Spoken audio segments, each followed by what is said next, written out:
Είπαμε ότι ενδιαφέρεσαι για τη θέση της πολιτρίας. Μάλιστα. Βλέπω έχετε εμπειρία στο κομμάτι της πόλης και της εστίασης. Ναι, δούλευα τα τελευταία χρόνια σε ένα παρόμοιο κατάστημα με το δικό σου στη Μύκονο. Έψινα, καθάριζα, έκανα καφέδες, πουλούσα. Καμιά φορά έκανα και το delivery. Ωραία, μπορούμε να ξεκινήσουμε και από την επόμενη εβδομάδα, αν θέλετε. Ωραία. Απλά έχω ένα θεματάκι υγείας και δεν μπορώ πολύ με την αυτοστασία. Μέχρι τις 9-10 ώρες είμαι καλά. Μετά τις 12 αρχίζω και κουράζομαι λίγο. Ποιες 12? Καταλαβαίνω, είναι δύσκολο, αλλά εκεί μετά τις 11 ώρες, αν μπορώ να κάνω ένα διαλυματάκι 5 λεπτά να ξεκουράζομαι. Τι 11 ώρες? Εδώ 8 ώρες δουλεύουν όλοι. Άντε για τις ποστό, 8 ώρες το πρωί και 6 ώρες το βράδυ.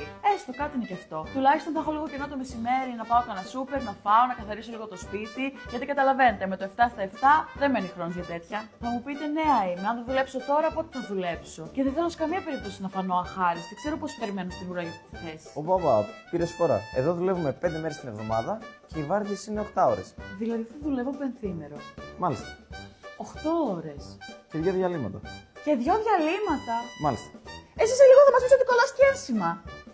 Δίνω και δώρο. Ντροπή σου, αλήτη. Να κοροϊδεύεις έτσι νέα παιδιά. Γελίε.